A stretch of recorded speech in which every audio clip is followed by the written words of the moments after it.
Raider Nation, what's going on? It's Mitchell Renz here, host of the Raiders Report, and coming up on today's show, we got to talk about the signing of Tyler Lockett and the latest trade rumors, which literally, right when I was getting ready to go live, this report is coming in from Jordan Schultz, and it says multiple teams have shown interest in trading for Raiders wide receiver Jakobi Meyers, who is in the final year of his contract and has publicly said he still wants to be traded. According to Jordan Schultz, teams have had a hard time getting a clear read on whether Las Vegas is truly willing to move him. The belief is it would take at least a day 2 pick for the Raiders to even consider it. Now, when you saw the signing of Tyler Lockett, the very first thing that I thought of is this mean Jakobe Meyers is going to get traded? And I had a lot of people reach out to me this morning. I had a lot of people reaching out to me in regards to what I thought about Tyler Lockett. So what I want to do today, I'm going to be up here for the next 2 hours. You get 2 hours with me. I'm going to be here until 4 p.m. Eastern time.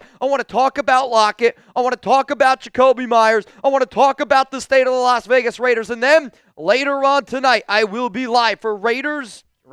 I will be live for Chiefs Commanders Monday Night Football. I'm going to be real. I know the Commanders beat us, but I'm going to be rooting for the Commanders. That's why I wore this jersey. It's the only thing that I had that's got a C on it. And I was like, all right, Commanders, Raiders, let's take down FKC. Now, before we get in to all the deals, before we get in to any of the questions on today's show, I wanted to take a moment. And I wanted everyone, whether you want to do a moment of silence, which we will do here on today's program, type RIP down below. You know, yesterday the Raiders didn't have a game, and I hope what I'm about to say is not something that's rude, and hopefully it doesn't get taken out of context. But the way that this season has gone, it's been a frustrating season, no doubt about it. And I said yesterday that, you know, I hope that the Raiders don't lose on their bye week. And I had a lot of people message me. Carroll Davis ended up passing away, which kind of just how this season has gone. I don't want this season to be a reflection of anything about Carroll Davis, because I'll just say it like this. I feel horrible for Mark Davis. I feel terrible for the entire Raiders organization. I feel bad for all of Raider Nation for losing an absolute OG and icon, you know, the queen of Raider Nation. I can remember the moment when, you know, like my mom used to always talk to me about when she lost her mom at a very young age. And, you know, I haven't had that experience yet. So, Mark, I'll just say this, man. From the bottom of my heart, I know that this season has been frustrating. I know that the entire past 20 years have been frustrating. But losing your mom is never something that is an easy thing to be able to talk about. And I think I speak on behalf of all the Raider Nation here that knows the losing of Carroll Davis is it's a heartbreaker. And it's just the way that it is, man. It's a heartbreaker. It's been a long, long season. And I didn't feel right starting this show today. I didn't feel right talking about Tyler Lockett, Jakobi Meyers, which I know is why y'all tune into this show. But I bleed silver and black, and I know I get I do a lot of crazy stuff on this program. I know I do a lot of hooting and hollering because at the end of the day, I want commitment to excellence. I want the Raiders to win. I want exactly what Al, Mark, and Carroll, and I want what all of Raider Nation want. A team that we are proud to go to bat for. But I mean this when I say this, Mark. I am so sorry for your loss. The good news is she gets to join Al. She gets to smile down, and hopefully her and Al are reunited, because I talk to my grandmother once a week, and I know she says it all the time to me, and it's kind of a hard thing to wrap your mind around. But my grandparents, they were married for 61 years. It's the most true love I've ever seen. It's the reason why I got 1957 tatted on my finger. It's the love that I've always wanted to experience. But every time I talk to her, she always tells me that she can't wait for the day that my grandfather and her are reunited again. So, Carroll, I hope you give Al a big old hug, because I miss him too. I think everyone here from Raider Nation does. But if you guys haven't already, give me an RIP down below. I am, though, going to take a moment of silence for Raiders, for Mark Davis, and for Carroll Davis.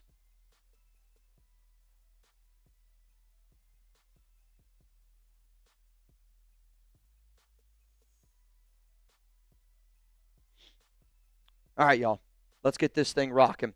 So the Raiders, they did end up signing Tyler Lockett earlier this morning. If you missed it, I was sleeping just like each and every one of y'all. You know, I even hit my snooze on my alarm earlier today, but I got guys like Reed, I got guys like Cullen, I got some of the best in the biz, and they were hitting me up at 6 a.m. like, yo, bro, what are we going to do for this news? And I knew because my schedule is a little bit weird today, I wasn't going to be able to get in until a little bit later. But I want to know from you, if you haven't already, give me your grade for the signing of Tyler Lockett, A, B, C, D, or F. I'm going to go through. I'm going to give you guys some shout-outs here on today's program. I will give you shout-outs in just a moment. Before I do,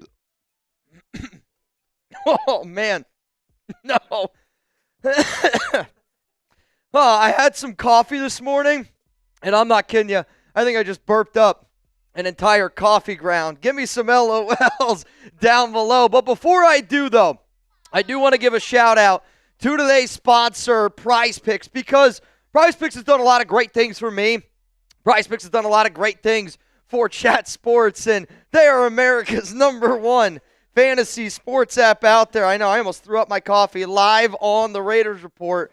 It was the opposite of going down the wrong pipe. And if you're trying to go up the right pipe, I don't know, go down the pipeline of PrizePicks. And that link's going to be available to y'all down in the comments section of the show, because the hard-hitting football action is even better with PrizePicks. The weather might be changing, but the feeling of being right never gets old. So keep the season rolling on PrizePicks by getting $50 instantly in lineups when you play your first $5. PrizePicks is simple to play. You just pick more or less on two player stats. If you get your picks right, you can cash in. PrizePicks is the only app that offers stacks, meaning that you can pick the same player up to 3 times in the same lineup. And if you want to see a stack that I'm doing for Monday Night Football tonight, here it is. I got Juju Smith-Schuster, 1.5 receptions. Give me the more there. Marcus Mariota, longest rush of 11.5.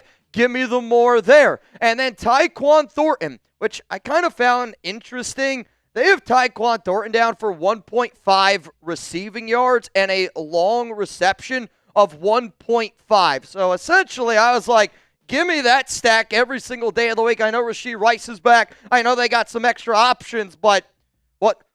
1.5 receiving yards and longest of 1.5? That sounds pretty good to me. So if you want to roll with my lineup, you can download the PrizePicks app today. Use code CLNS to get $50 in lineups after you play your first $5 lineup. That is code CLNS to get $50 in lineups after you play your first $5 lineup. PrizePicks, it's good to be right. So I do want to keep you guys getting those grades going. We will give some shout-outs. And the deals that I'm going to do here on today's program are going to be all around us giving away that signed Raiders jersey, which we will be giving that away on Thursday. So if you don't already tune into our Thursday Night Football shows, it will be the final live show of the month of October. So we're going to be giving away a signed Raiders jersey that day. If you don't know what jersey it is in photo. But it is either a signed Charles Woodson, it is either signed, it's either a Max, Jack Tatum. It's like 6 different jerseys that it could potentially be, and I thought it was fun to do a mystery box. So every 50 likes today, we're going to give away a free raffle entry to win one of these jerseys. I mean, my grandmother always says, and I've said this before, there's not a clunker in the bunch in terms of her grandkids, though I might be a clunker with this giant C on my chest. But I think when you look at these signed jerseys, you give me a Tim Brown, Max Crosby, Ken Stabler, Charles Woodson, Bo Jackson, Jack Tatum. There's not a bad jersey in that bunch, and quite frankly, I almost think the Jack Tatum one might be the swaggiest out of them all. So every 50 likes that we get here on today's program, I'm going to give away a free raffle entry to get in, and I'm looking down there right now. We have 127 likes, and hang on a second here. I am now seeing the Raiders family is deeply saddened by the passing of George Atkinson. I mean, my goodness. A lifelong Raider whose physical style of play helped define an era of football. Selected by the Raiders in the 7th round of the 1968 draft out of Morris Brown. I mean, George is the Soul Patrol. I mean, we're talking about one of the all-time Raiders greats. AFC Championship games, won Super Bowls. I mean, my God, dude. I didn't know if that news came out earlier. I'm guessing it happened just now. Prayers out to Raider Nation from Denise, Brittany, Maya, Angela Craig, and the entire Atkinson family at this time. I mean, man, oh man, we're losing legends left and right. I'm sorry, Nation. Sorry, I want to talk about Tyler Lockett. I want to talk about Jakobi Meyers, but at the end of the day, we always got to remember our greats, and we have to remember the Queen of Raider Nation herself. So get the RIPs going down below. George Atkinson's another absolute legend, man. What is going on? What is going on? All right, I know.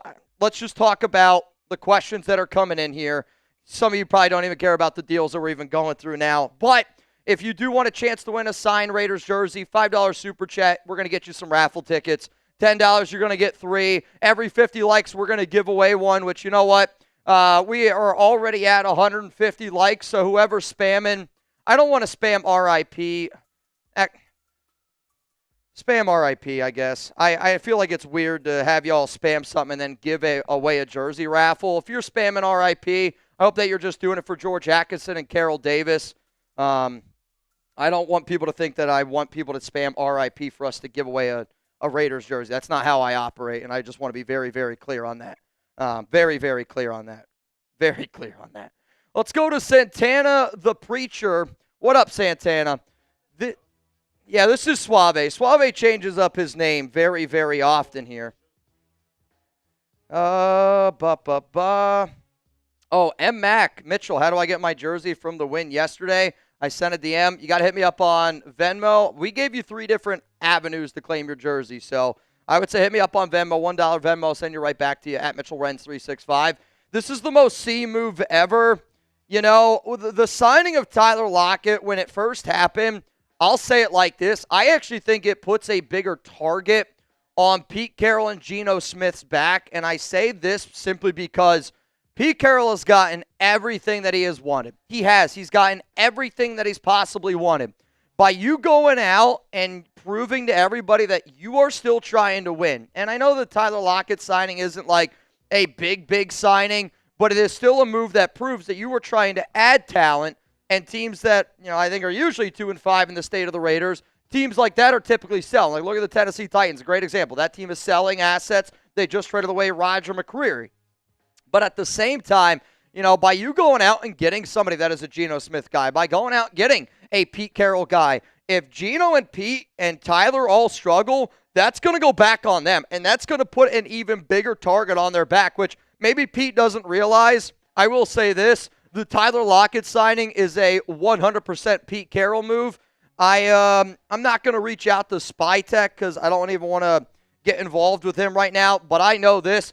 That's not a John SpyTech move. SpyTech hasn't been calling all the shots. And I think it's very, very clear that Pete Carroll is the one calling all the shots for the Las Vegas Raiders. And, you know, and I don't disagree with you, man. I do really think that this is the definition of a C move. Because I could sit up here and I could go, well, I understand why it benefits the Raiders. I understand that adding a veteran wide receiver should help out Geno Smith. It should help out this offense. And if we're able to win football games, then that's going to have us moving in the right direction. But also at the exact same damn time, why are we adding a veteran receiver when we're 2-5? Shouldn't we try to give those extra reps, you know, to Jack Besh and to Dante Thornton Jr.? And I think that that's where there's a little bit of confusion right now around the silver and black. Let's go to Brian Folsom. Great job, Mitch. You're a stand-up guy, Brian. I appreciate that, dude. You know, we were live yesterday on our main YouTube channel over at Chat Sports. I had so much fun yesterday. Like, in all honesty, waking up on a Sunday knowing that the Raiders can't ruin my day, it felt really good. It felt like a breath of fresh air, if I'm being 100% honest for you. But to the people that are going to get a free raffle entry, let's give one to Bridget Rivera. Let's give one to DeLeon Robert. And then I want to give one to Erica Barrera 10. I know those are tough ones. Oh, that's on me. So Bridget DeLeon, and then let's go with Erica Barrera. Get the free raffle entries. You know, man, I really try to do this show, and I just always try to be my 100% authentic self. I had a phone call yesterday with 93 Navman, and, you know, I'll always say this. Like, I think when people that watch this show reach out to me, obviously, you know, I talk to certain people a little bit more, but y'all are also my therapy session here. Like, I'm also very, very frustrated with the state of the Raiders. But I'm also that sicko where I sit back here and I go, yes, we're 2-5. The signing of Tyler Lockett tells me that this team is still trying to win football games, and that tells me this, that if we're able to beat the Jacksonville Jaguars in Week 9 and we go back to 3-5 and you beat the Denver Broncos on Thursday Night Football, I mean, we're right back into this thing, and it's the truth. Like, we would be right back into the mix. Do I think we're going to compete for anything in the AFC West? No. Do I actually think we're going to compete for anything this season? No. But my delusion hope that what you need to be a delusional, hopeful Raiders fan, or else I don't think that you're a Raiders fan, right? Like, if you don't have delusion and you don't have hope, I don't know how the hell you're a fan of this football team, and I mean that in the most respectable and nice way, because I think all of us are sitting at home probably joking and laughing at that because it's a true statement. But you going out and sign Tyler Lockett, I mean, right now I'm skeptical because I don't think that we are a Tyler Lockett away from competing. But at the exact same damn time, if we're able to win and Lockett helps out Geno and Lockett helps get this train moving in the right direction, it's worth every single penny. Let's go to Nick Sanchez. What's up, Nick? R.I.P. Carroll. While I disagree with the signing of Lockett, maybe he'll help with the timing of the offense. Historically, Chip's offenses have been all about timing, which seems like Geno is struggling with. So who knows? And I'm with you, Nick. You know, like, to me, you got to look at it glass half full, glass half empty. And I think that that's how all Raider fans have to look at it. But the reason why I think that there's a little bit of a bigger target now on Pete Carroll and you know, this whole regime's back is because why not make the Tyler Lockett move first off earlier in the week? Like, why not make that move a little bit earlier in the week? And I get it. Like, maybe it doesn't make all that big of a difference because the team had off, you know, Wednesday through basically right now. They'll get back out there on the practice field tomorrow, and they'll get ready to rock and roll. But, like, I'm with you. I look at it as if the Raiders win and they beat Jacksonville, it's a good move. If the Raiders lose to the Jacksonville Jaguars and Tyler Lockett only takes reps away from young rookies, well, then I think it's going to be a bad move. But, again, do we think that we are a Tyler Lockett away from competing? I don't think that we're a Tyler Lockett away from competing, and I don't think anybody here does. What's up, Night Devil? Appreciate you, brother. I want to thank you, Mitch and the Nation, for all the support. Unfortunately, I had to close the doors to Desert Shark. Love and appreciate all. Oh, my God, I am heartbroken by that. Dude, I am very, very sad and heartbroken to hear that. I'll say two things, you know. Like, I think this show is a lot more than a YouTube channel. We're a community. And the fact that you were able to share something like that with us, you know, I mean, I respect it. I mean, I'm not going to lie to you. The past 3 weeks for me has been very tough from a family standpoint. I posted something on my Instagram today, and, you know, if you guys want to go check it out, if you want to support me and my family, and I'll always say this, like, I would greatly appreciate it. But, you know, me and my family, we had something that happened to us recently, and it's kind of put us in a really difficult situation. I'm not going to lie to all y'all, but, you know, if you're willing to share something difficult with me, I'm always going to be willing to share something difficult with you. Why? Because I think that this, again, so much more than a YouTube channel. I think we have an amazing, amazing community. But Night Devil, I'm always going to be Team Night Devil. I hope you know that, bro. Benjamin Jarvis, Geno and Lockett. Let's go, chemistry. That's the hope, right? And Benjamin, I appreciate you bringing a little bit of energy here on this show. Quite frankly, like, maybe like that's what I need to bring a little bit more. And I am excited about what the Tyler Lockett signing could be. Because, again, if Lockett is that key, and if Lockett is the person that can get the timing down, that can help groom some of these younger wide receivers, that can, you know, like an old signing that the Raiders did a few years ago that kind of got a little bit of hate, but turned out to be such a great move with the silver and black was Casey Hayward in the secondary. He was an older player. Everybody was saying he was washed up, but he knew the Gus Bradley defense like the back of his hand. He was able to help out this defense. We had a good season. Like, I need what Hayward did for that defense is what we need Tyler Lockett to do for this offense. Help groom some of the younger players, help Geno get into a little bit of a rhythm. And when you look at the numbers here, you know, I mean, he had good seasons with Geno Smith. And it's kind of funny, after the Raiders' Week 6 victory over the Tennessee Titans, you know, Geno and Tyler, they got together. They ended up doing a jersey swap. They got some pictures, and they're feeling all good. I don't expect us to get the 2023, 2022, even the 2021 version of Lockett. I do anticipate that we're still going to get the version that you've seen this season in Tennessee. Now, I want to be very clear. I think the only team worse than the Las Vegas Raiders is the Tennessee Titans, and that is a organizational dumpster fire. In 7 games, 21 targets, 10 catches, 70 yards. I mean, he has to be released from Tennessee because you got players left and right giving up, quitting on the Titans. But I do think this.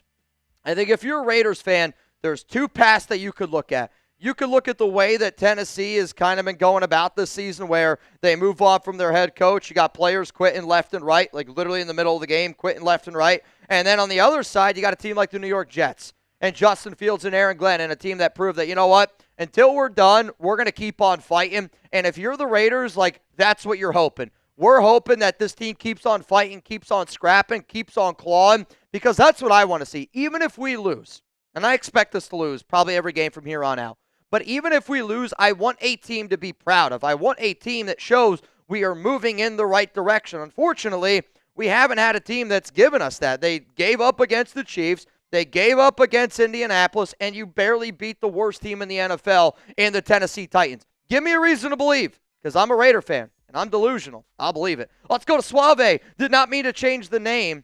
I was like, who's that? LOL. It's all good, Suave. You're a real one, my brother. Mr. Champion, R.I.P. to the ones that we have lost. Raiders.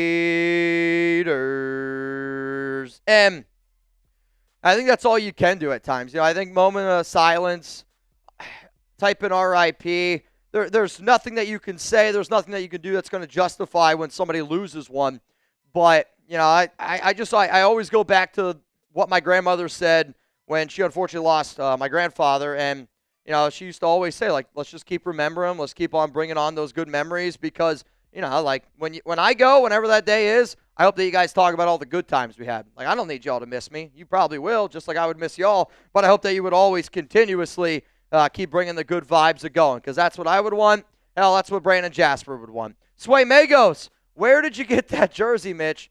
The mental rest yesterday was much needed. Now, let's go whoop on the Jags. Hell yeah, baby. I mean, that's what's crazy. Because I know this. I'm going to wake up on Sunday. Hell, I'm already, like, getting that feeling. Like, if the Raiders can beat Jacksonville, baby, we're so back. So back. And the mental reset was nice. I definitely agree that I needed the mental reset. I think a bunch of us honestly needed it. Where did I get this jersey? It's probably an Instagram ad. I got it, honestly, like 2 years ago, and I thought it was pretty cool because I remember it's like right when the Vegas Golden Knights were really close to, it was either their first or second Stanley Cup appearance, and I was thinking about going out to Vegas, so I said, oh, man, like I'll get like a Raiders Vegas Golden Knights jersey. So I said, all right, I'll get this. The number on it is 1960. If you don't know that, then I can't really help you out with your Raiders history, but, you know, I appreciate it, man. But I've had this jersey now for a few years. Sway, shout out to you, brother. Let's go to James. I believe you're next up on the show. Week 8 in the NFL. I mean, again, the amount of people that hit me up yesterday and were like, man, even in the bye week, the Raiders still find a way to lose. The Raiders still find a way to lose. I know that the nation is down bad. And I know that the nation, there's a lot of people that have lost, you know, faith and confidence in this Pete Carroll regime. In fact, let's ask the question right now. Do you believe in Pete Carroll? Scale from 1 to 10. 1, you don't believe at all. 10, you still believe in him as a head coach. I think all you have to do at this point is sit back and say, like, you got to believe, because I know the Raiders aren't going to be moving on from Pete. I think, you know, quite frankly, if you told me at the end of the year Pete stepped down, I don't think I would be all that upset about it because I think that would finally give John Spytek his opportunity to do the right things. But we've also seen teams bring in a brand new, you know, regime, and it takes some time, and maybe it does take a year or two. And if you're the Raiders, you know, you got to stop doing what you've done to get in this situation. And what they've done to get in this situation is they keep firing guys left and right. New regimes got to come in left and right. Coaches are just keep bringing in their players, which is rubbing some guys the wrong way. You know, it's just like there's a lot of things that are going wrong right now with this organization. But I think also what the Raiders got to do is you also have to learn, again, from not only just your head coaching mistakes, you also got to learn from your quarterback mistakes. Because the last coaches that you've brought in, instead of them going out and getting their guy in the draft, they've gone out and they've gotten a guy in free agency. Jimmy Garoppolo was horrific. Gardner Minshew was terrible. And now you got Geno Smith, who's absolutely dog shit. So, like, you know, I think if you're the Raiders and you go, all right, if we're actually going to make a change with Pete Carroll, then you better make a change, go with a young coach, and you better make a quarterback change as well, because you can't fire Pete and keep Geno Smith. That just doesn't make any sense at all. Suave, delusional? Yeah, kind of. But I think my hope, and Bowers is legit. He's truly that great in my opinion. So, yeah, we could come back, but we haven't had our number one guy. And that's the other part that, I have found myself saying this over and over and over again this week. Like, imagine if the Raiders offense, a team that beat the New England Patriots in week 1, a team that right now looks like it might be one of the best teams in the NFL, a team right now you can make an argument Drake May's MVP of the NFL. You could make that argument. And to anybody sitting up there, I told y'all, Drake May was my favorite quarterback coming out of that year class. It's besides the point. But what if just missing Brock Bowers is the reason for all of our offensive struggles? I don't think that it's 100% that reason. Obviously, he's a very, very talented player. But if you want hope, if you're looking for hope as a Raiders fan, you're looking at week 9 and you're going Jacksonville. You had a week to prepare. Here's the thing. Jacksonville also had a week to prepare. So you have a healthy Brock Bowers, hopefully. You have a Jakobi Meyers. We will see. You got Trey Tucker. You got Tyler Lockett. You got 2 young rookies in Jack Besh and Dante Thornton. You got a running game with Ashton Genty. You got a little bit of time to get healthy. And it was a much, much needed break. I'm telling you that right now. A much, much needed break for a lot of Raiders players. They needed the break mentally and physically. So definitely good news for them. They needed the break. We'll see what the offense looks like, man. I'm hoping that Tyler Lockett, Brock Bowers can get Geno Smith looking like Geno Smith. Because if it can happen and we can get back on track, this might be the craziest Raiders season of all time. What's up, Jordan Schultz? Sources. Multiple teams have shown interest in trading for Raiders wide receiver Jakobi Meyers, who is in the final year of his contract and has publicly said he still wants to be traded. However, teams have had a hard time getting a clear read on whether Las Vegas is truly willing to move him. The belief is it would take at least a day 2 pick for the Raiders to even consider it. And I'm glad that Jordan is putting this out there, because this is what I have been saying over and over again, that if you're the Raiders and you trade Jakobi Meyers for anything less than a 3rd-round pick, I was also told that a 4th might be able to get it done. But you got to remind yourself, it's like, you're going to be able to get that comp pick. If he hits the open market, you're going to get that 4th-round comp pick. Now, I'll say it, you're not going to get that comp pick until, I believe it's until like the 2027 season. And I do think that if you're the Raiders, if you're able to get that 2026 4th, that could be a little bit more enticing for you. But the reason why the Raiders don't want to trade away Jakobi Meyers is everything that I said about Tyler Lockett. The biggest investments for the Silver and Black this offseason were in Pete Carroll, in Geno Smith, and in Chip Kelly. Because you got to get your offense going. And trading away Jakobi Meyers doesn't help Pete Carroll. It doesn't help Geno Smith. And it doesn't help Chip Kelly at all. So knowing that makes me wonder, could the Raiders actually, or would the Raiders actually trade away Jakobi?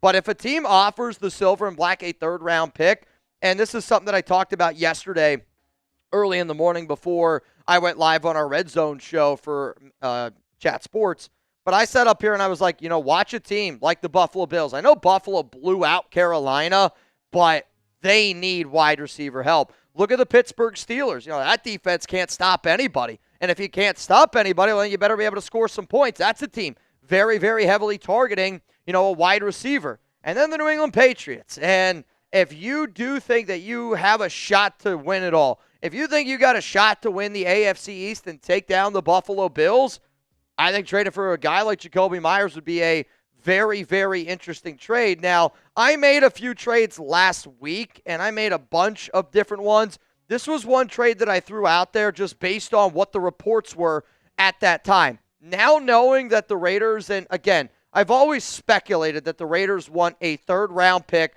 but might be willing to settle for that 4th-rounder. So what you're seeing up here on screen is essentially the Raiders, they're giving Jakobi Meyers to New England for that 4th-round pick. And the Raiders get Kyle Duggar from New England for a 6th-round pick. That's kind of what that swap is overall. Obviously, I think Jakobi's the better player, but Duggar is got some safety depth. He could help out this secondary, and when I also made this trade, we still have absolutely positively no idea when or if, a guy like Lonnie Johnson Jr. is going to be coming back. I know he posted on social media the other day that he's like starting to run, he's starting to get active, but being able to run and do a lot of that compared to being in football shape, it is very, very different. But what's very clear to me is this. We need way more help in our defense and secondary than we do at the wide receiver position. So when you see the fact that the Raiders go out and they sign a guy like Tyler Lockett and you don't go out and you try to get a guy like Justin Simmons, again, and I tweeted this out and I do believe it. I think this organization, I think Pete Carroll and this coaching staff care more about them being right than actually doing what is right. And that's what I think is the God honest truth. What up, David Hines? We're a little crazy, or a lot crazy. I hope Brock is back 100% so we can see what we got with Lockett and the rest of the team. RIP to Carroll and George. This is kind of where I'm at as well. I want to see what this Raiders offense looks like at full health. I want to see what this Raiders team looks like after an entire week of you prepping through the bye. Because if you come out flat in week 9 after a bye week, what's going to be the excuse then? And I think that's where a lot of this frustration lies on a lot of Raiders fans, because it's excuse after excuse after excuse. And if you could at least show me that you're learning from your mistakes and not doubling down on your mistakes, because I think that Tyler Lockett, is a perfect example of Pete not learning from his past mistakes. Do I think Tyler Lockett is much better than Amari Cooper? Yes, I do. Did I talk a lot about Lockett this offseason? And I honestly thought Lockett would have been a good signing for the Raiders this offseason. I talked a lot about that because I didn't know, what Dante was going to look like. I didn't know what Jack Besh was going to look like. But the reason why, I'm telling y'all right now, I'm not sitting up here confirming it. I'm not saying that I've talked to any players about it. But my gut feeling is the signing of Tyler Lockett, if it doesn't go great, it's not even good. If it doesn't go great, and if the Raiders don't beat the Jags, I think that they're going to lose even the locker room more. And I say it because Jakobi Meyers wanted an extension this offseason. And the moment that Jakobi Meyers said, I want the extension, the trade request happened. A few hours later, Raiders go out and they sign Amari Cooper. I promise you, when the Raiders signed Amari Cooper, it rubbed a lot of players wrong in that locker room. It did. Amari Cooper, Tyler Lockett, very different personalities, very different stigmas in that locker room. And again, Amari was just not liked before he even went there. But there is a Pete Carroll conversation of Pete cares about his guys and his guys only. And certain guys have to compete when other guys do not have to compete. There will be conversations in the locker room about this move. And I don't actually know if Pete Carroll understands the target that he put on his back by going out and getting Lockett. Again, if it works, it works. If it doesn't work, like everything else this season, it's just another thing added to he's going to just keep losing the locker room, man. I'm just telling you, he's going to keep losing it. Let's go to Swab. RIP to the great tuna. Also, man, I still get teary-eyed from the time to time when a specific song that reminds me of him comes on. RIP and salute, brother. What song is that? Do you mind if I ask? I mean, if that's too much information, you don't have to share it with me. It is what it is. But I would be curious to know what that song was. Is it Closing Time? I don't know. I mean, Brandon Jasper always loved a good time, no doubt about it. And I think, again, if we can keep remembering people, if we can keep on bringing the good times, that's what he would want. That's what I think any Raider fan would want, quite frankly. Like, if I know this, if when I die, if people remember me and remember all the good that the Raiders Report did and all the fun times that we had, and, like, they keep trying to live with that honor of, hey, this is how Raider Nation got down. At the end of the day, man, Raider Nation's got Raider Nation's back, and I hope that people know that. So, Suave, appreciate you, dude. James Moore, let's get this W on Sunday. Through all we lost this weekend, prayers down below. I hope we get a win. I look at this game, and I go, we got to have a different game plan than what we did up against the Kansas City Chiefs. And, I'm not even going to call Chip anymore. I'm just going to call him Kettle because I think he's cooked. And I mean it. Like, when you look at the tape, when you just watch his play designs, they are just so clearly designed for an Ohio State offense that had more talent than anybody did last season. And I honestly feel like Chip's going, man, all these plays worked at Ohio State last year. Why aren't they working with the Las Vegas Raiders? Oh, Chip, you're really starting to get me frustrated. But, like, I do have hope that we can get a win, but you got to start establishing the run with Ashton Genty. And I talked about it on my last Monday show, my Monday Overreaction, where how is the script for the Raiders? And I saw another podcast, I saw another YouTuber, they put out their own, I guess 2 cents in opinion on the first scripted plays by Chip Kelly. I counted out 12 plays. I believe they counted out 15, and there's been some viral videos around that clip. Essentially, my point is this. The Raiders in Week 7, before they were getting ready to play the Kansas City Chiefs, knew you weren't going to have Brock Bowers and knew that you weren't going to have Jakobi Meyers. So the game plan up against Kansas City on the road, whether it was the first 12 plays or whether it was the first 15, only one of those plays featured an Ashton Genty run. There is a massive problem with the way Chip Kelly is calling plays. And, a few weeks ago, I did a video of who do I think could be the first head coach, or who do I think is going to be the first coach fired. And I said Tom McMahon, because they were going to make a scapegoat out of somebody. If there is somebody that needs to be a scapegoat, it's Chip Kelly, because as angry as what we might be with Pete, the locker room for the Raiders, Chip Kelly is the most disliked coach in that locker room, and I'm telling you, it's not even close. I promise you it's not close. And what Chip did with Philadelphia, what Chip did with a lot of other organizations that gave him the boot, he's doing the exact same thing here with the Raiders. And it's like, I know more than you. My shit doesn't stink. You're going to listen to me because I'm the coach, even if it doesn't make any sense. And a very small example that was made public was the Ashton Genty stance. Like, imagine Chip Kelly dissecting Ashton Genty. If it's not broken, don't fix it. The problem is this coaching staff's trying to fix way too many things that don't need to be fixed, and we're not concentrating on things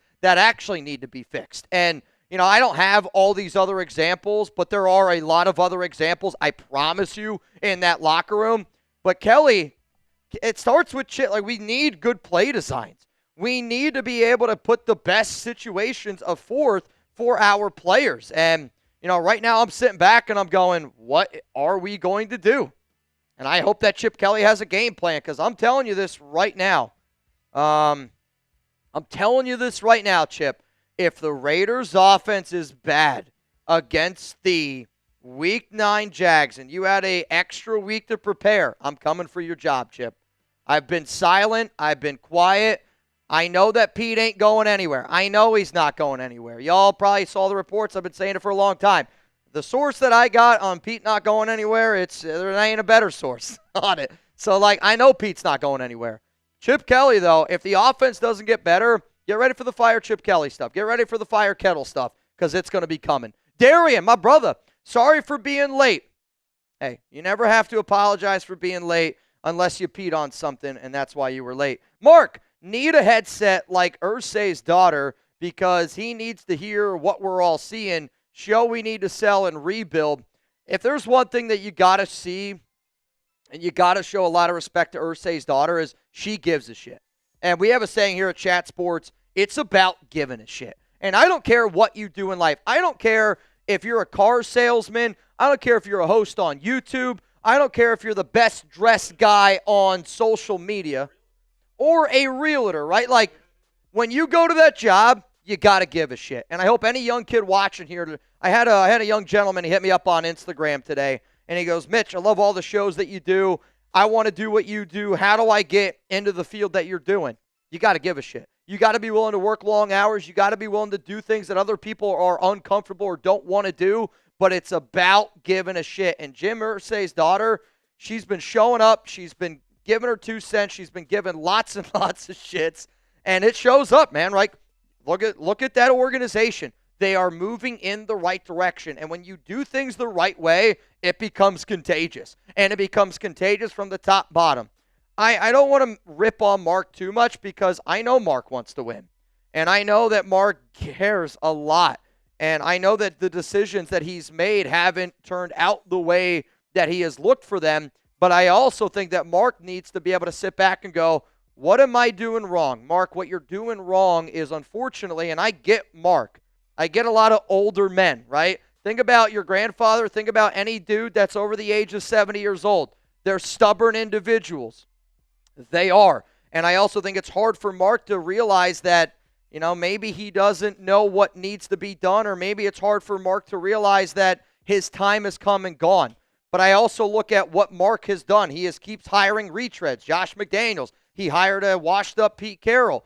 He keeps bringing in these old regimes. But when you look at a lot of successful franchises right now, Mark, they're bringing in the young guy. They're bringing in the young staff. And they are bringing in coaches that want to make a name for themselves, that give lots of shits, that put in the extra time. And what we do is we hire coaches that already have a name that it's like, oh, we got to give them time whether they win or lose because of what they did. I don't care what they did.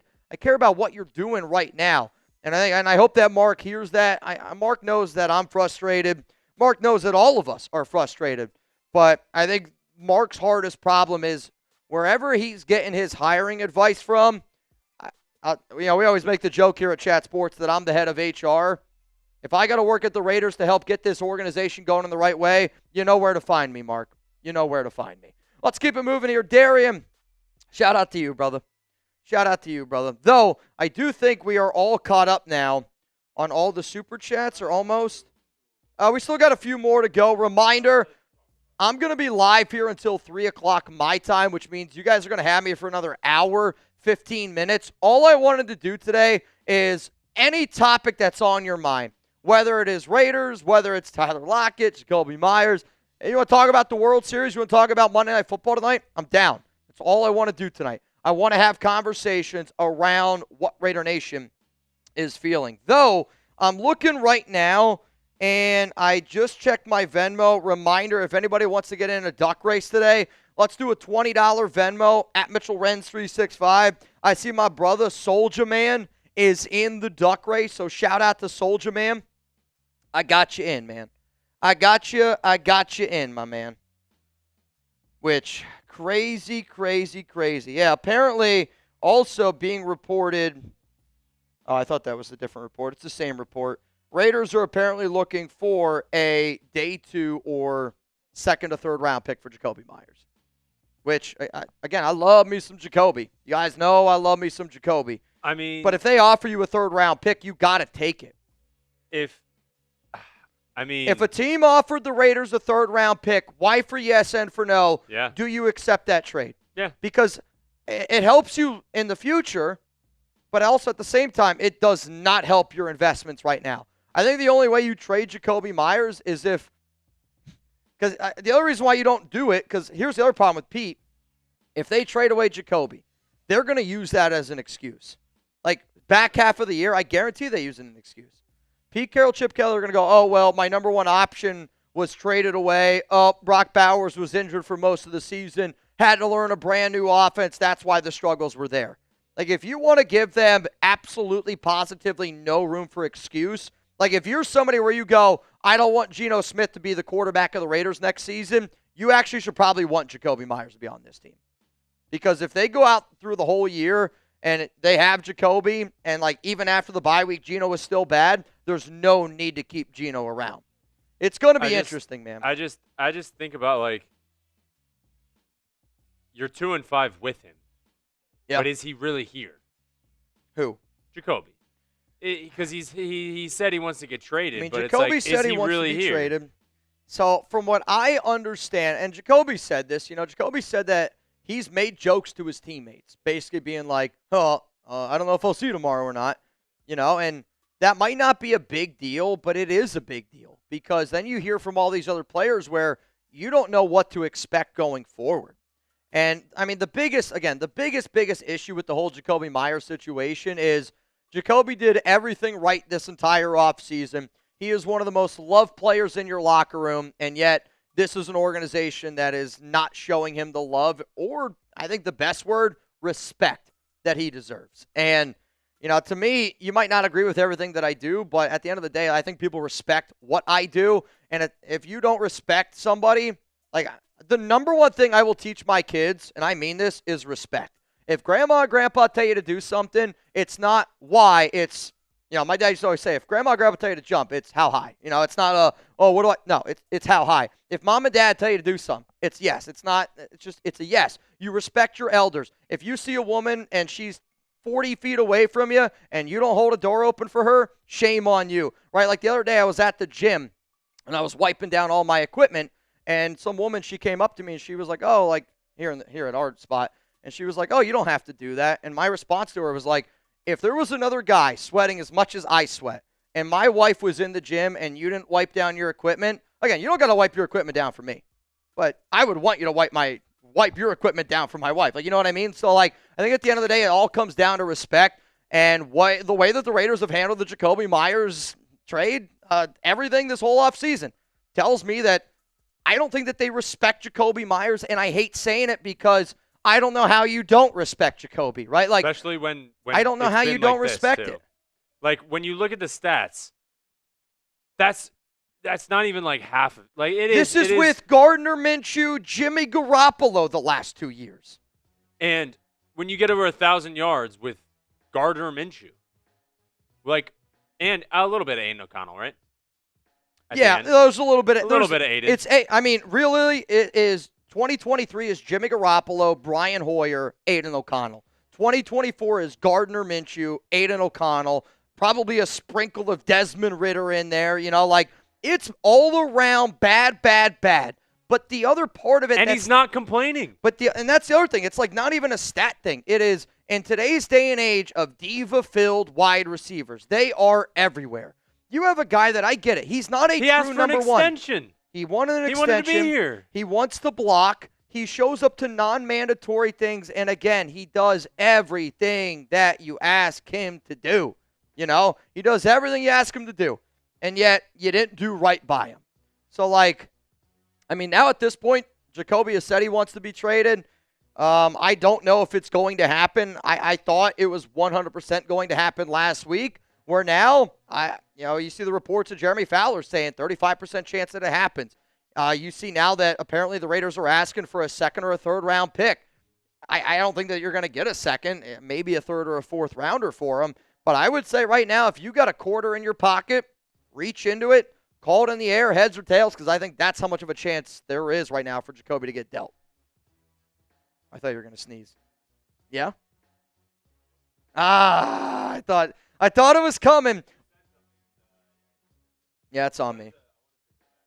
All right, let's go back to Dab City. I wanted to go back to this just because I also wanted to add, like, I don't think ever, maybe not ever, there's not a good percentage of times when a new person comes into a new work or team or something like that where they bring everybody from their last job or their last regime. I mean, Raheem Morris did it, and it did not work out. Yeah. And they're slowly picking out the people like Jeff Ulbrich going in for Jimmy Lake. Like, so it's like, and Dion bringing all his kids from Jackson State.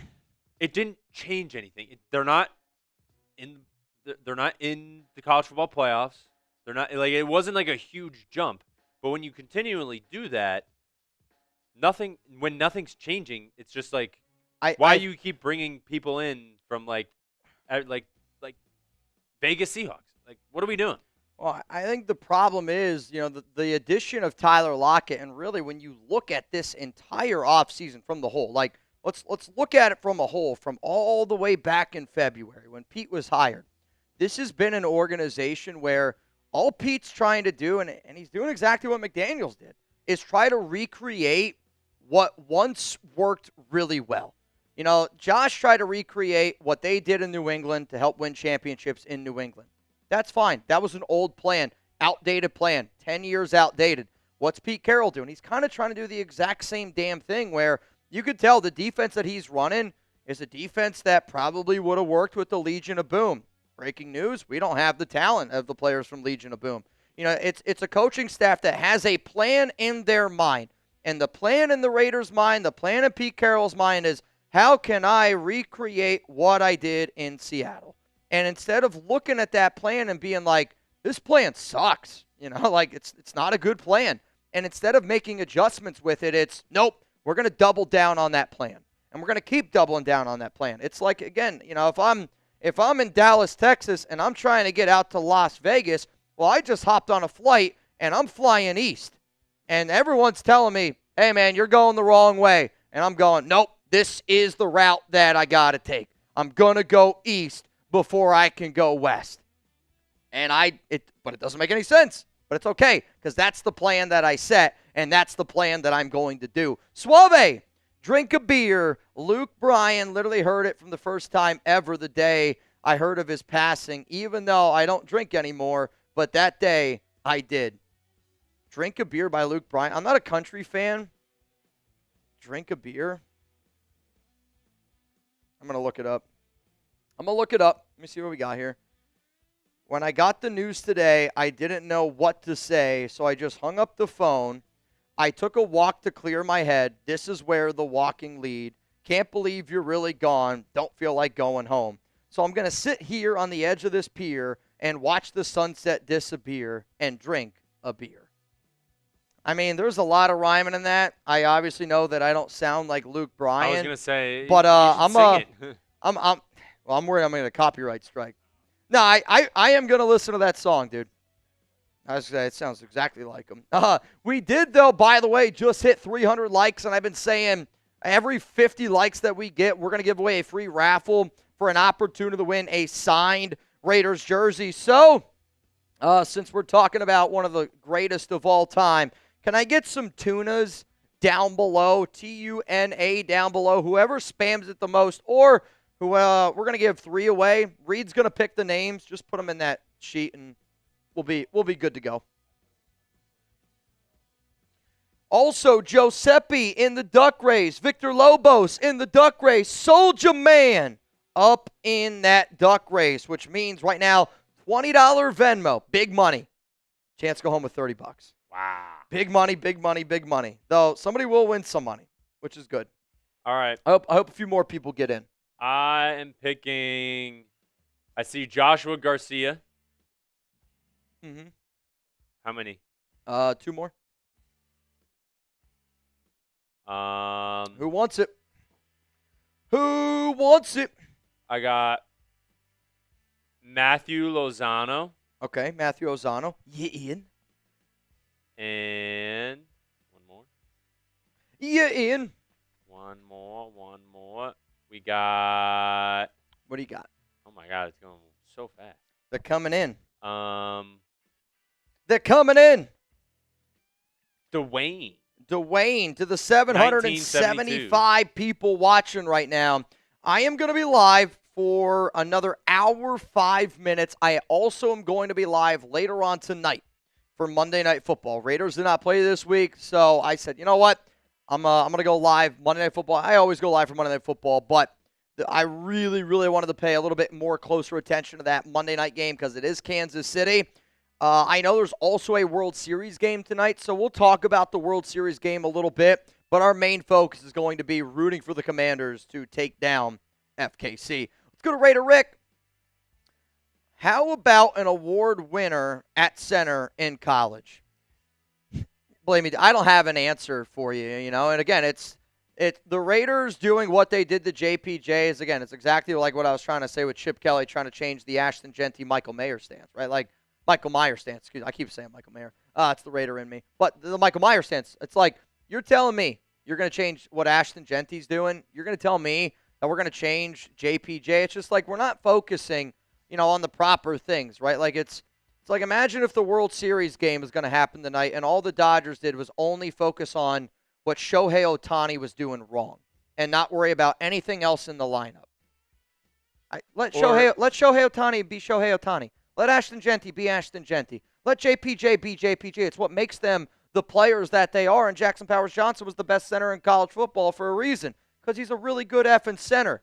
So, I don't understand if it's not broken, don't fix it.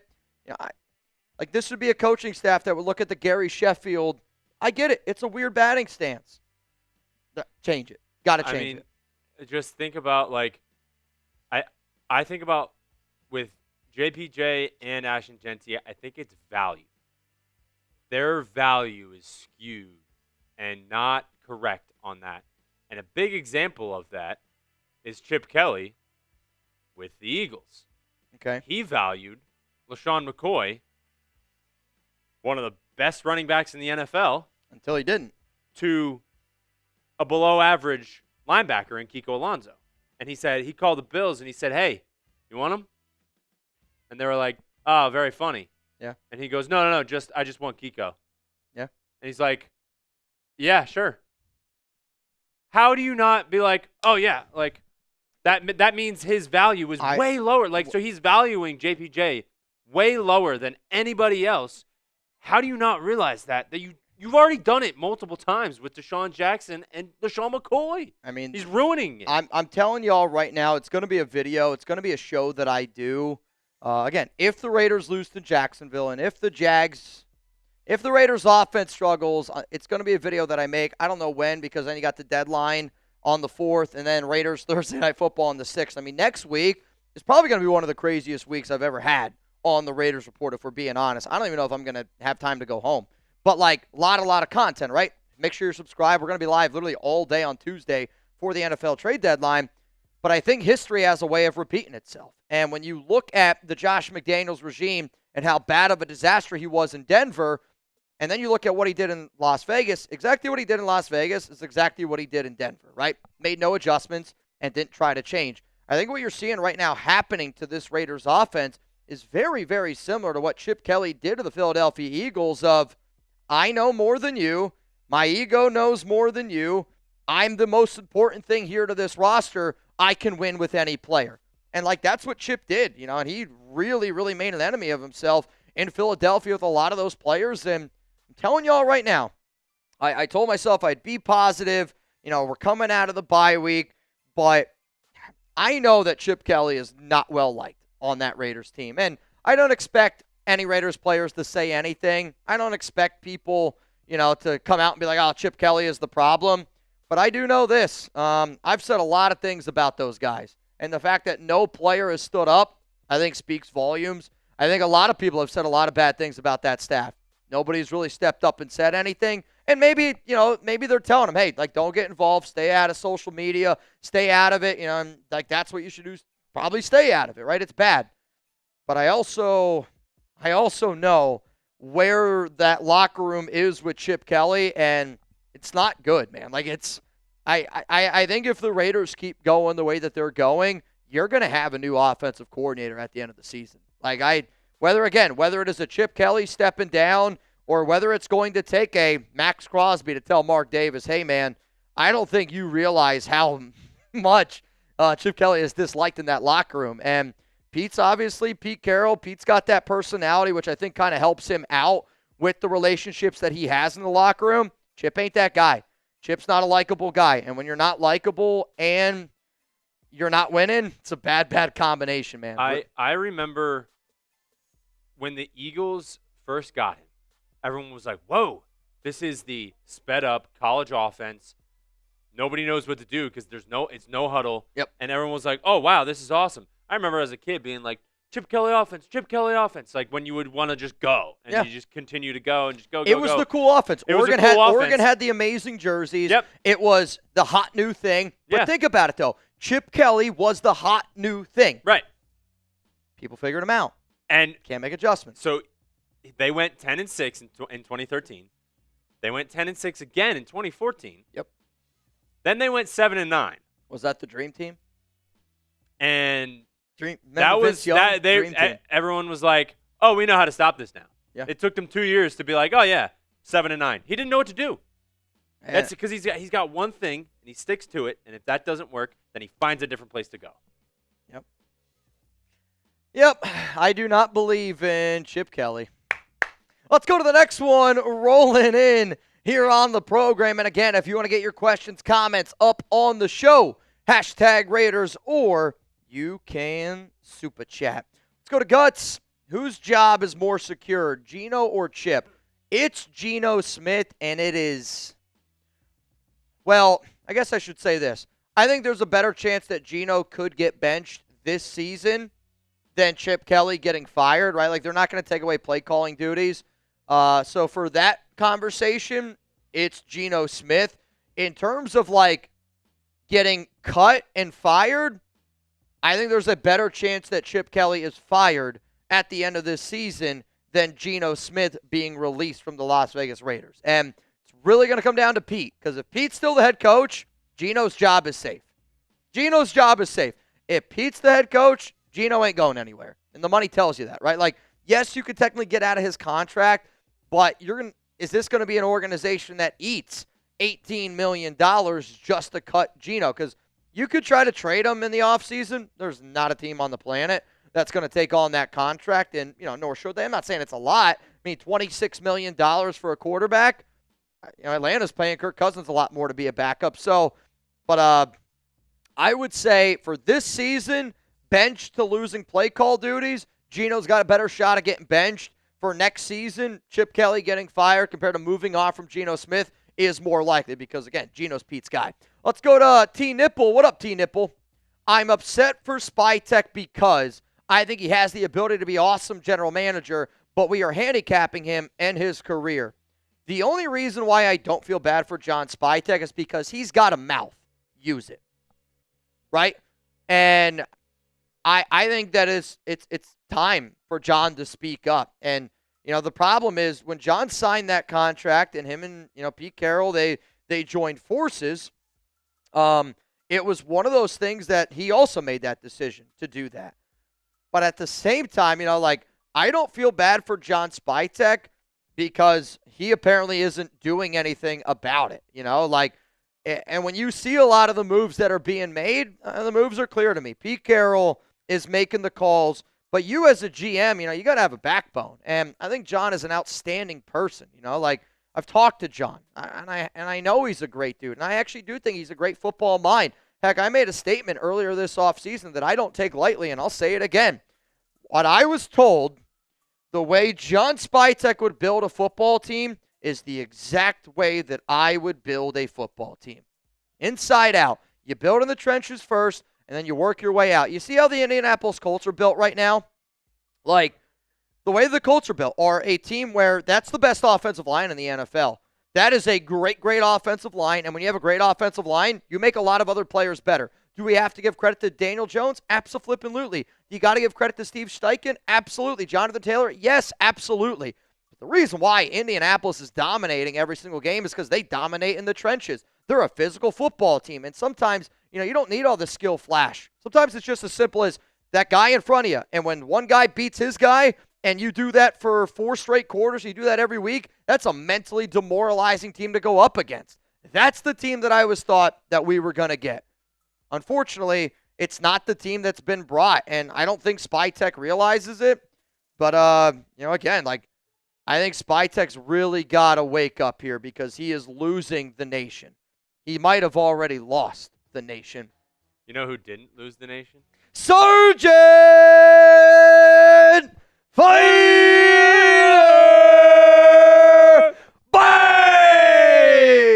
Godspeed to you and the nation. Semper Fi. I had the privilege this past year of meeting Sergeant Fighter. And actually, Sergeant Fighter, unfortunately, we were just told that Desert Shark Tucson, Fabian's restaurant, unfortunately, is no longer open. But that was a memory that I'll hold for a very, very long time. It was really cool to, finally be able to put a face to all the crazy numbers that you always send in on Supers. His bit is whatever the first number is, all the numbers are going to be. So I don't even know how it started, but it's been going on for a very, very long time. Sergeant Fighter, oh, bro, you're a real one, dude. I appreciate you, and I think all we got to keep doing is keep bringing the good vibes, keep trying to bring smiles, and I know that I sound like a Debbie Downer right now, and I told myself that. I keep telling myself, Mitch, got to quit being so negative. Got to, try to be positive, try to be happy about what's going on, and try to paint that picture. But it's very difficult for me sometimes because I am an open book, and I want people to know how I feel, and I want the nation to know exactly how I am, right? My wife and I, our biggest arguments our first 2 years of her and I were dating were, I don't know if this is all Latinas or Mexican women, but when she got angry, she didn't want to talk to anyone. She was like, nope, I'm not talking to anyone. Me, I'm a communicator, if you don't know that. I'm like, let's talk about it. Tell me what's going on. Vent, right? I need to know what's going on. I'm not a mind reader, and nor do you want me to try to read your mind because I can't read words to begin with, right? So, it's just, to me, I think having good communication, always being an open book, always being truthful is the way that this relationship continues to grow. And you're just another example of this awesome community that we've been able to build here, Sergeant Fighter. So real talk, dude. I respect it. What up, Caleb Tarr? Jansen, I hear you, man. I know. I might steal that, though. Jansen says, Mitch, you're being honest. You can't make bacon from pig shit. I hope not, at least. McDonald's would probably try. Caleb, man, since week 1, nothing this regime has done has made any sense. Basically, reiterating everything you've been saying for weeks, months, nothing. And I agree with you. Like, if the Raiders would have signed Tyler Lockett in August, I would have been really fired up about this move because I would have been sitting here going, good, right? Like, and I know Lockett was with the Titans. I know the Raiders went out and got Amari Cooper. But to me, the signing of Tyler Lockett tells me that you haven't learned from anything this offseason. You haven't learned from anything during the regular season. And there's a part of me where I go, I kind of respect it because I want the Raiders to win. And as much as I don't think the Raiders are going to be a football team that wins a lot of games this season, I want them to prove me wrong, right? Like, I want them to start winning. I want them to get their mojo going. But what should have happened, I think, during the bye week, and I think what should have happened just overall is you should have figured out what you were trying to do. And a 2-5 football team, I don't know if it makes sense to be buyers. And you're buying, and you're going to keep on trying to buy. But will it impact Jack Besh? Will it impact Dante Thornton? It needs to impact Geno Smith. And, again, what direction are we in? Are we a 2-5 football team trying to win games? Are we a 2-5 football team trying to build for the future? Are we just a team that's completely lost looking for any answers humanly possible, and Tyler Lockett's just another thing that we can get excited about for a week? I don't know. I don't know. But, Caleb, I'm with you, dude.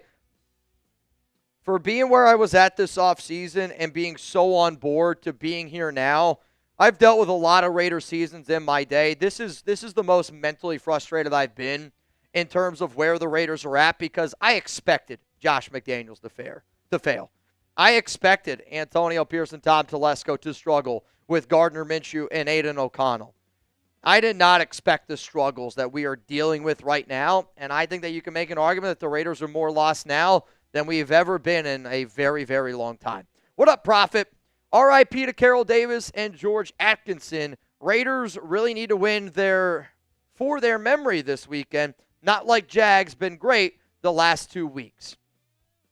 I mean, I saw the Jags just a few weeks ago whoop up on the Kansas City Chiefs, and then the Chiefs played us the very next week and beat us 31-0. So, I mean, Jacksonville's a good team. They're a respected team. And, you know, credit to Liam Cohen. I saw a video of him the other day where he was, like, ripping himself apart. I would kill for a Duval chant from Liam Cohen with the Raiders. I would kill for Liam Duval to be Raiders. Sign me up.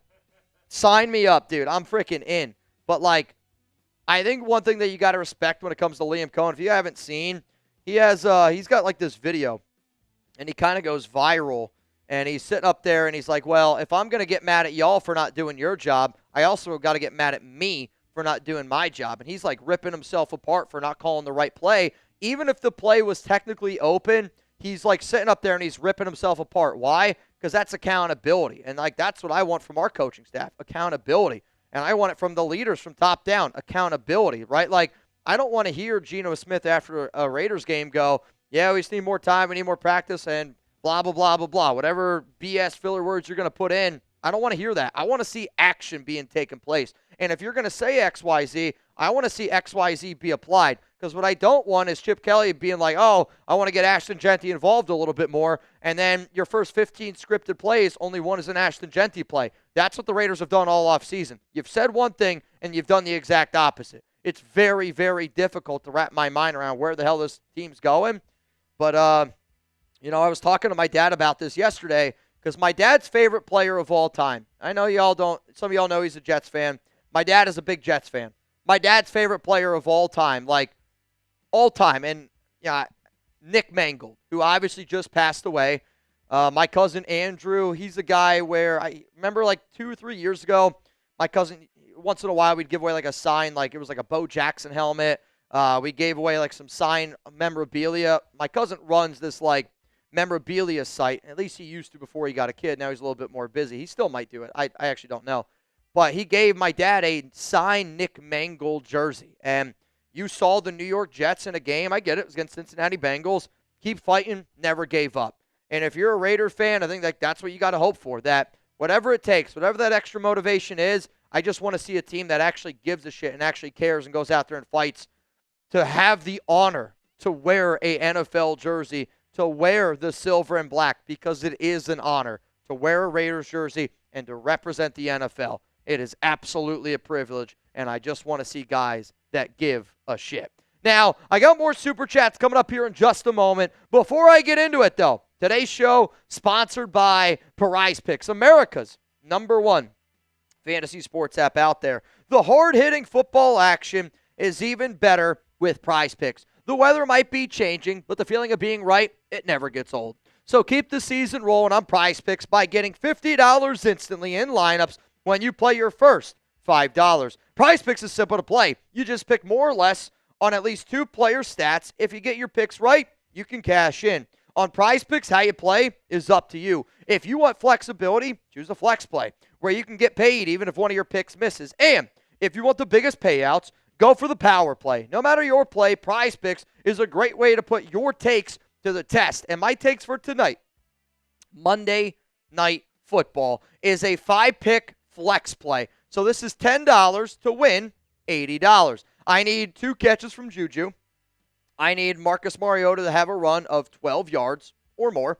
I need Tyquan Thornton to catch literally 1 ball for 2 yards. And if he does that, I got both of these down here. But then also, I have Mariota less than 30 pass attempts. I do anticipate the Chiefs to probably win this game. But the other thing, when I watch a lot of games against Kansas City, I think people expect the quarterback to throw a lot. The Chiefs a lot of times have long-lasting drives. Just ask the Raiders, right? That last game, 31-0. But the Chiefs have a lot of long-lasting drives, and even if the Commanders get down, I don't think that their game plan should be, let's let Mariota sit back there and try to get into a throwing match with Patrick Mahomes in Kansas City. So because of that, this is the lineup that I am going to be rolling with. And if anybody wants to roll with that lineup, here's what you got to do. Download the PrizePicks app today. Use code CLNS to get $50 in lineups after you play your first $5 lineup. That is code CLNS to get $50 in lineups after you play your first $5 lineup. PrizePicks, it's good to be right. So to the people that are tuned in right now, I look at, we got 700 people here in the building. If you haven't already, I hope that you click that like button. I hope that you appreciate the free content that we provide every single day here on the Raiders Report. If you're trying to put some money in your pocket and you want to get in our 50-50 raffle or duck race, it is a $20 Venmo at Mitchell Renz 365 right now.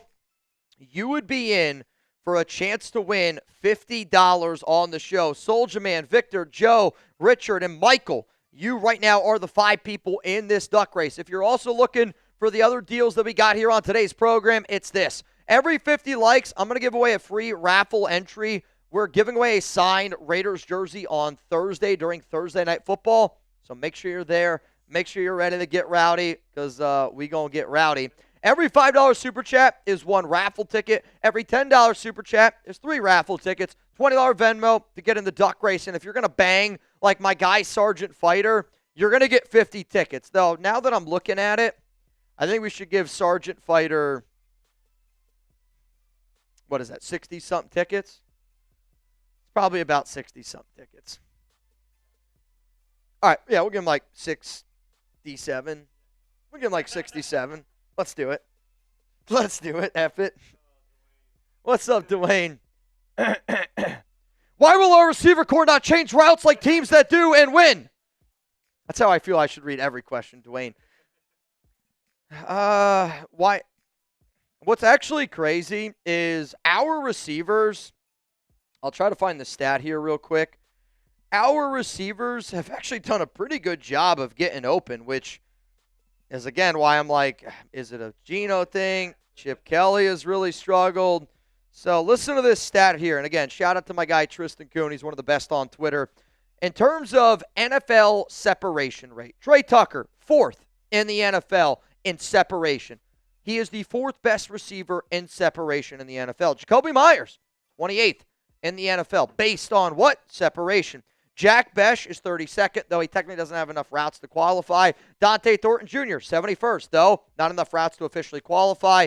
Tyler Lockett, 97th in the NFL in separation, the worst out of all receivers in terms of separation. I really think that I'm not going to blame a lot of the players here for the routes. You should blame Chip Kelly. Like, I thought I was going to get more pre-snap motion. It's the predictability. And when you're super predictable and you don't have a lot of talent at the position, it kind of is the recipe that you're looking at right now for the silver and black, because they're not getting the right route concepts. Like, you're not doing what's best for your quarterback. You're not doing what's best for your receivers. Like, I thought that the Chip Kelly offense was going to be so much more creative, and I really feel like the Raiders have a $6 million Luke Getsy. You can make argument Luke Getsy's was better, because the Raiders' offense this season is worse than it's been the past 2 years. That's a cold, hard fact. One of the things I talked about last week on the show was why the Raiders would and why they shouldn't sign Tyler Lockett. And one of the things that I said of why I personally would not sign Lockett, and again, I know the Raiders did. It is already official, but I did a video last week in regards to whether or not the Raiders should do it, and I said no. I actually don't think it makes any sense for the Raiders to go out and get Lockett, and I said because it's a rebuild year. So you're better off playing a lot of your young guys. And if another Carroll guy is a failure and it won't go well in the locker room, that is something that I said last week, because I'm telling you, there's already a lot of players not happy with how things are going. So because you go out today and you go out and you get a Lockett, that's going to put a bigger target on this coaching staff's back that already has a full back tattoo, quite frankly, at this point. And then in terms of why it would make sense to go out and get him, I did say that Jakobi Meyers is likely to be traded, and the Raiders need wide receiver depth. Speaking of that depth, though, this team did try to go out, and they tried to sign Amari Cooper. Like, if you were excited about Amari Cooper, I'll admit I knew that Amari wasn't going to be anything special, but I'm not going to try to take a victory lap on that, because I've been wrong plenty this offseason with this regime, no doubt about it. But, like, if you were happy about Amari, I think you should try to be a little bit more excited for Tyler Lockett.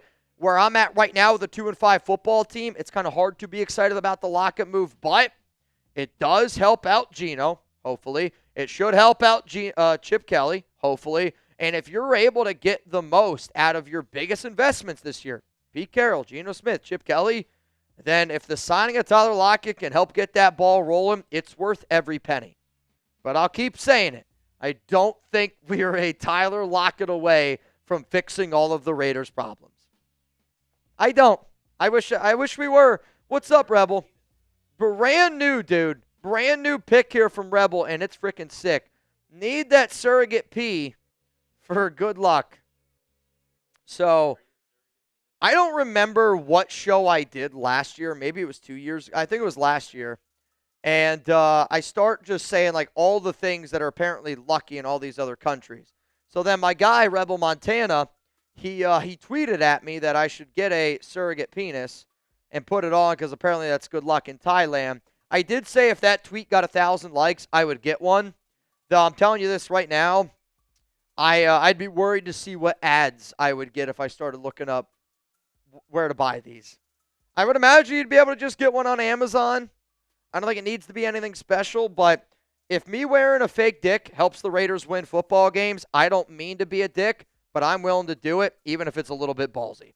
Let's go to the next super chat coming in here on today's program. What's up, Wrong Way? Maybe you should just change your name to Pete Carroll. Do you actually trust Pete Carroll to draft the quarterback in the first round? I don't. I don't trust Pete Carroll, man. Like, until Pete shows me that he deserves to be trusted, I don't know how you say you trust him. And the way that I feel about Pete right now is I'm going to say this, the exact same thing that I said about my grandfather the older and older he got. I think anybody probably feels this way if you've ever had anybody get old, Like, I love my grandpa. He was one of the hardest working dudes. If you guys ever see me and you think I work hard, please, right? My dad used to always say Grandpa would run laps around you uphill both ways in the snow in June with 90-degree weather, right? Like, he was that type of guy. And I know he was a hard-working dude. But also, at the exact same time, I also understood the older and older he got, some of the things that he said, you're like, all right, he's 80. It's like he's 80 now. It's all right. And, you kind of make excuses because they get old, but at the end of the day, like, you love them. And I'll always have a special spot in Pete's heart, or a special spot. People always have a special spot in my heart because I do think Pete Carroll at one time was a very good head coach. Any player that I've ever talked to says nothing but nice things about Pete because I know he is a great, great human being. But at the same time, maybe we should learn, we learned a few years ago that maybe somebody over the age of 74 shouldn't run a country, right? Like, maybe somebody over the age of 74 shouldn't be the head coach of a football team. And it's just do you want your 74-year-old person, like, driving a car? I'm not saying that, they at one time couldn't drive a car great, but you still want them to operate that vehicle. And the excuses that I am making in my head for Pete are the same excuses that I made for my 80-year-old grandfather the older and older he got because he was old. And the Pete Carroll decisions that he's making right now, I know he might not act old in terms of the way he runs around on the football field, but his actions and, like, what he's saying and what he's doing are actions of a old person that has lost it. And I don't have confidence in Pete. And I hope that I regain that confidence. And it's going to take some time to earn that confidence back. And it's not going to just be one off season. Now, if the Raiders, trade up to number 1 and we get a guy like Mendoza, that's shit, man. I might buy in a little bit more, but I don't know how you trust anybody from this regime to do anything. But my bigger concern would be Chip Kelly with that new quarterback, not so much just Pete Carroll. Yeah. Still mind-blown we didn't extend Jakobi. It's sickening. I think the more mind-blowing thing, again, is just how the whole situation has gone. And, again, you didn't learn from your past mistakes. Jakobi Meyers wanted an extension. You didn't do it, so you go out, you sign Tyler Lockett after he asked to be traded. You knew that rubbed a lot of people wrong in that locker room, and you don't learn from it. So now, right before the NFL trade deadline, Jakobi Meyers keeps on saying that he wants to be traded. I don't blame him. If the Raiders offered him an extension, Jakobi wouldn't want to be traded anymore. But instead of doing right by your guy that you already have on your team, something that you've already said, that you want to compete. You want guys that believe in commitment to excellence. That's everything Jakobi has done. And instead of doing right by a guy that's done everything right by you, you go out and get one of your guys. And I'm telling you, it's going to rub people the wrong way. I know Lockett's well-liked guy. It's going to rub people the wrong way. What up, Swab? Mitch, if we lose one more time, let's go back to the Madden Sims. At least we made the playoffs there. You know what? I mean, you're actually not the first person to bring this up to me. I promise you this, if we did Madden Sims during the season, we wouldn't lose. Spoiler alert, we ain't losing if it's a Madden Sim. I'm doing enough losing right now watching the Raiders. I would love to be able to do a Madden Sim. It would be fun. If you guys had fun watching it, pulling up and doing it, it would be entertaining, but also at the exact same damn time, I don't want to have to do Madden Sims in the regular season. I would rather, if we get to that point, I would rather just be like, all right, we're going live for more random things around the world. You want to go live for WWE on the Raiders Report? F it, let's do it. You want to go live for UFC, whatever, 300 number? Let's freaking run it. You want to go live for two guys racing marbles down a hill? Let's freaking run it. Madden Sims would be a hard place to go to during the season. I'm not going to lie. Though, May, June, and July, electric. What's up, Nate? Signing Tyler Lockett is like putting a Band-Aid on a shotgun wound. Pointless. We need to focus on getting Mendoza next year. As a die-hard fan, I am telling you he is the quarterback we need. He is a Raider.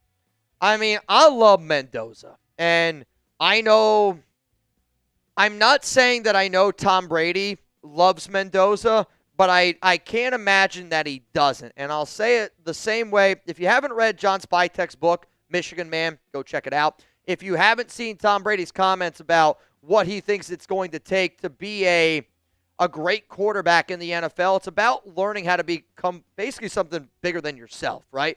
It's basically, you got to learn how to be a good teammate. You got to learn how to become part of a program. And Brady has knocked a lot of other, players for all the transfer, the NIL deals. You should learn how to become a player in a system and learn how to build a program. That's exactly what Mendoza and Cignetti have done in Indiana. And I know that C.J. Carr has been a name that's been thrown out to me. Again, that's 2027. But based on John Spytek's comments and based on comments that Tom Brady has made, if you were to ask me the number one quarterback that I think the Raiders have to have their eyes on, I think it is Mendoza, but it's not only because of what he has done on the field. It is what he has done for that program of Indiana. He has transformed that program. And again, Cignetti deserves more credit probably than what Mendoza does. But being a part of that program and seeing it work, seeing what it takes to learn from a program that was bad in Indiana to now one of the best programs in all of college football, like the Raiders are going to try to do that exact same thing. And what you're going to try to do is bring in somebody that's already been there. They've done that. And I think Mendoza has shown, hey, man, I've been there and I've done that. So I'm with you, man. I think Mendoza is a special, special player. He's fun to watch. Also, Chugs' wife's alma mater is Indiana. So since I don't really have a alma mater for football, so a lot of times I'll root for other people's teams. Like when Florida State plays, I'll root because I know that's Reed's team. There's only a few schools that I typically don't root for on college football days. Only a few. One of them's in the Big Ten. Oregon? Nope. Oh, Ohio State? Bingo. Yeah. Yep. Ohio State's probably the team that I dislike the most out of the Big Ten. They're obviously the best team in the Big Ten, but that's also because one of my best friends from high school, he's probably not watching. I know he's not watching. Shout out to my guy, Big Z, Zachary Russell. That's one of my OGs from high school days. Huge Ohio State fan. So he was on our baseball team. He was one of my best friends from back home. And, again, when you have, that friendly rivalry, it makes you hate the team more. No doubt about it. What's up, Dylan? Let's be honest. This season's over. Not so fast. We might be able to beat the Jags, right? 2-5. If the Raiders lose to Jags and if you lose to Denver, it's over. It's over, right? But if you're able to win one of those games and you're 3-6 and you can just get some sort of hope, because beating the Jags, they're a playoff caliber team. Beating the Broncos, they're a playoff caliber team, no doubt about it. So I think just being able to show yourself and prove to yourself that you are good enough to be able to hang and compete with some of these better teams in the NFL, what that would do for you as a team, as confidence, it just puts you in the right direction. And I do think that the AFC is very, very much open. I mean, let's look at the NFL standings here real quick, okay? You got the Patriots and the Bills. I would say that those two teams are probably going to make the playoffs, right? Patriots, Bills, those two teams are in. I think only the winner of the AFC North makes it. And I don't know if it's the Steelers, I don't know if it's the Bengals, maybe even the Ravens. I will say I think only the winner of the AFC North makes it. That's three teams right there. Let's go to the AFC South. Give credit where credit's due. Indianapolis, I think, is a lock. They are the best team in the NFL in my book right now because they play a brand of FU football and they don't give a shit who you are. But are we going to get another team from the AFC South? I don't know. Maybe it's the Jags, the Texans, the Titans. I'm not sure. That's already four teams. Out of the AFC West, Broncos, Chargers, Chiefs, I think are all going to make it. They're 7 teams, right? If you are the Raiders, you have to get some momentum on your side. And I know it's not going to be easy, and maybe some other injuries end up popping up from time to time. It could happen. But I really think that there is 7 teams that could get in if one of those teams potentially get hurt. And if you can get momentum on your side, again, just compete. I don't think we're going to compete for a playoff spot, but just to show that you're just moving in the right direction. Moving in the right direction is a win, because what you don't want is a 2-15 football team going to the offseason that doesn't believe in a staff that they're going to keep. That's a disaster. And if you're the Raiders, even though that first half of the season was really, really bad, you just have to be able to show not only your fans, but especially the players and honestly, even the coaches on that staff, that you're moving in the right direction. And it starts with getting a win or two, and it's going to happen soon. If they don't win these next two, yeah, and I know it's over. I already think it's probably over as well. What up, Malik Wayne? I want to give some shout-outs here to the people that I just saw get in this duck race. Brian Baca, I got you. Jose Magos, I got you. And then Jerry Kester. Mr. Jerry Kester, I see you 2 times in there, and you in. $20 Venmo as it stands right now. You have an opportunity to go home with $90 here on the Raiders Report. Got an opportunity to go home with $90 here on this program. What up, Malik? And again, I'm going to still roll through some super chats. Y'all got me for another 30 minutes. So whether you can send in a super chat, I hope that you still put hashtag Raiders down there. Don't be afraid to ask me anything. And I mean, ask me literally any question. You got me for another 30 minutes. So let's keep this thing popping. Malik, bro, we have to either cut Peter Carroll or cut other chances at the playoffs. I mean, I feel like we hired a Peter Carroll. I don't think we hired Pete Carroll. I pictured just Peter Griffin at 74 years old. I think we hired Peter Carrot. It's hard to believe that we're in the situation that we're in. But we'll see what happens, and I keep saying it over and over, and I am somebody where I'm like, I want change to happen. And maybe the way that change has got to happen is you let Pete do his thing. And you let him do his thing, and maybe we'll be better in 2 to 3 years. I don't know. I don't know what the plan is. I don't think the Raiders know what the plan is. I don't think Pete or Peter know what the plan is. But as a Raider fan, you got to have hope. You got to have hope. And I actually do wonder, would you have more hope in the Raiders if they fired Pete Carroll right now? Y3SN for no. Would you have more faith? Would you believe in the Raiders like we are moving in the right direction if you fired Pete Carroll right now? Give me a yes. Give me a no. I'll be curious to see what you have to say. Let's go to Stabler for president. What up, Stabe? If we signed a 33-year-old former Pro Bowl offensive lineman or a 33-year-old former Pro Bowl safety, I would be more down. But Tyler Lockett? Wow, just wow. I'm so sick of the same old crap show. And I agree with you. You know what I mean? Like, I don't think that wide receiver is even close to one of our biggest team needs. We drafted a guy in the second round. We drafted a guy in the fourth round. I think when you look at our secondary, like, you look at that trade that happened earlier today between the Rams and the Titans for Roger McCreary. Why the hell aren't we trying to do something like that to go get a need at corner, right? Like, but wait, we have Darian Porter, but yeah, you're not going to play him. You're just going to keep playing Kai Blue Kelly over and over and over again. I don't have the answer. And, I'll say this right now, if I was a former player of Pete Carroll, I would pick up the phone and I would try to go get an easy bag. I would. Like, if I was any player, if you had any success in a previous Pete Carroll regime, you pick up the phone and you try to go get an easy bag of money. That's what Tyler Lockett's probably going to do. He's going to go get an easy bag of money. Doesn't matter how he plays. Doesn't matter what he does. He's just going to get paid no matter what. But believe me, dude, you're not the only person that sits back here and goes, so you're telling me during the bye week, what we did was we added another Pete Carroll guy, an old veteran wide receiver. And I like Tyler Lockett. But that's the only move? We make jokes. We made jokes about the Las Vegas Patriots. Made jokes about it. The New England Raiders. I don't know how you don't make those same exact jokes. The Las Vegas Seahawks, right? The Seattle Raiders. I don't know how you don't make the same exact joke because it's the exact same damn thing. At the same damn time, at the same damn time, at the same damn time. I love Raider Nation for always showing up. Sergeant! Fighter! Fighter! Finish him. Bang! Sergeant Fighter! What's up, my brother? As a former Marine and pro boxer signed by Sugar Ray Leonard, I will say this.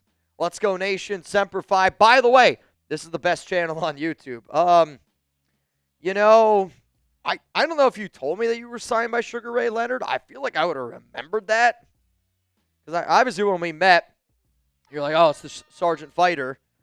And I felt like I would remember that. Dude, that's amazing. Sugar Ray, one of the greatest of all time to do it. Sergeant, is that you in that photo then? I'm guessing that's you.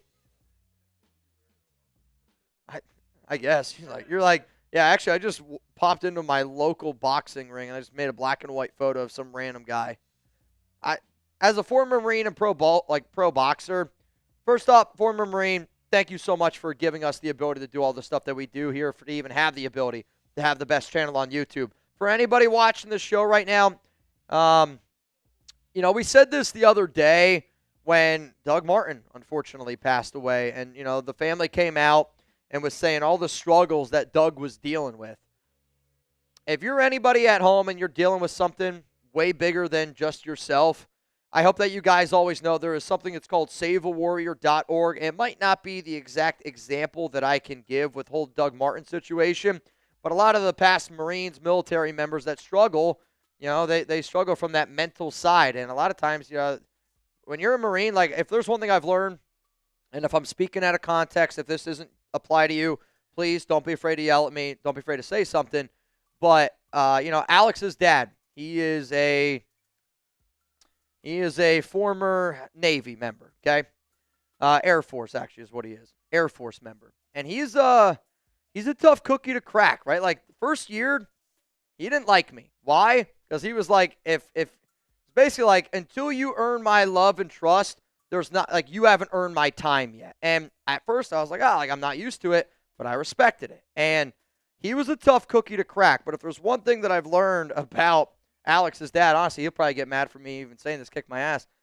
It takes a while for you to get to that soft layer, to get to that, he's an onion, right? Onions have layers, but not like cake. It takes a while to get to that center, and now he's the nicest human being ever. Shows nothing but love to me, but I also know that he probably wouldn't go forth and tell people that he's maybe struggling with something. And I think a lot of military members that I've met are some of the strongest guys ever, and they have that exterior, but aren't afraid to, but maybe are too afraid to admit that. I am a little bit weak in certain areas mentally. My bottom line is this. As a former Marine, to anybody out there, whatever you're dealing with, I hope that when you watch the show, you can let all that shit go. You have a good time. We're here to have a good time at the end of the day, especially if the Raiders aren't going to win football games. But, when you put a message out later like this, Semper Fi, you keep on sharing the good times. And if anybody out there is dealing with anything, go to saveawarrior.org/donate. If you can donate, please do so. But Sergeant Fighter, dude, you're bringing the good vibes. You're bringing the energy. And for that, I appreciate it. Cheers to you. Real Cowboy. I actually talked about the idea of trading for Logan Wilson. Probably would have been in a video that I did over the weekend. I don't remember exactly which show it was. It was the one where I do like all of my Blockbuster trades. So I think that went out on Friday, if my memory serves me correctly. I know Logan Wilson just asked to be released on, I think it was Friday, by Cincinnati. I think the only reason why you don't do this at the linebacker position is because, to me, if you are going to move on from Jermaine Pratt's gone, maybe we give a little bit more reps to a Tommy Eichenberg, right? Maybe we give some more reps to a Cody Lindenberg, somebody along those routes, because that's a young player that I want to see like what they got. I don't see why Logan Wilson would come to the Raiders, if I'm being honest with you. But do I think Logan Wilson would help out this team? Sure. If we were to make a move like Wilson, I would say let's just go out and get a corner. Let's go out and get a safety. I think that those two needs are much bigger than linebacker. Quite frankly, I think linebacker is the position that we are the best at in terms of where we are at right now. But I say that because I think it's the least important position. I would rather us get more talent on the defensive line. I would rather us get more talent in the secondary. If I think about our defensive needs, defensive line, linebackers, and secondary, I think linebacker, again, is the position that we are the best at because just of how much of a bigger need defensive line and secondary is. So for that reason, I'll probably say no. If Logan Wilson played for Pete Carroll or any of these coaches, then they'll probably be interested, man. Let's go to Scumdog 420. I'll say this. I hope that this is actually your dog. It's a very, very cute dog. Though I hope that his name is not Scum. R.I.P. to a true Raiders legend, George Atkinson. Yeah, I mean, R.I.P. to George. Even Miss Carol Davis, the Queen.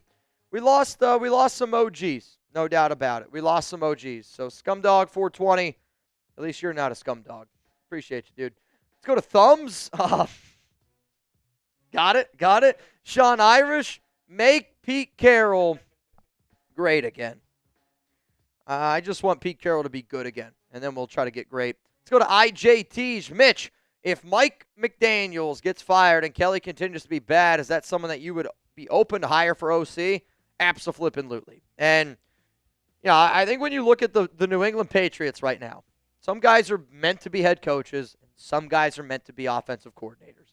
Whether you hate Josh McDaniels or not, he's proven that he is bad as a head coach, but is a really good offensive coordinator when it comes to the New England Patriots. And sometimes you just know how to operate in certain situations. I think Mike McDaniel is the exact same thing, where clearly not a good head coach, but I do think clearly a good offensive play caller. And I would be interested to bring in Mike McDaniel, though I would be worried that it would be a little bit of too much of a laid-back approach because of how laid-back Pete is, how laid-back McDaniel is. And if you brought in McDaniel and it was a success, that's probably the route that they would go. So I would say if you're not comfortable with Mike McDaniel being the Raiders head coach in 2027, 2028, whenever Pete decides to hang it up, then I don't think it makes any sense to find him as an OC.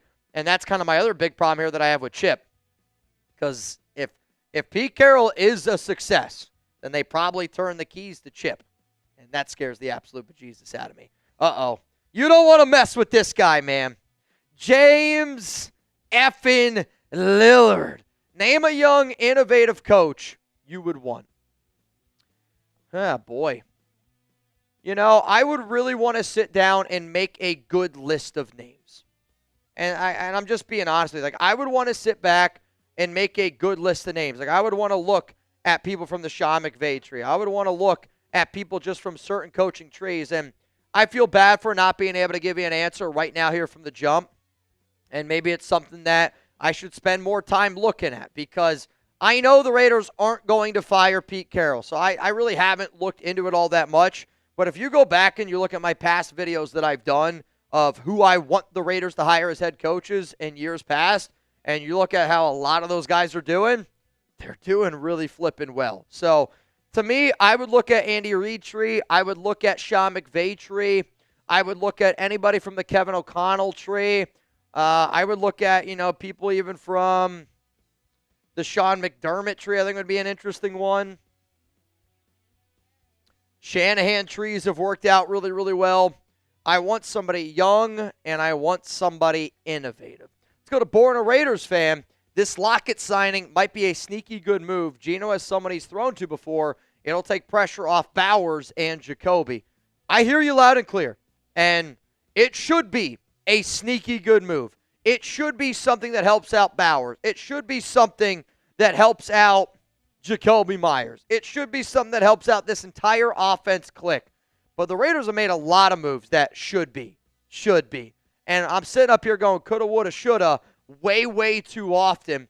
But if Tyler Lockett can be the reason why this offense gets it clicking, if Lockett can be the reason why Geno Smith starts looking like Geno Smith, it's a great, great signing.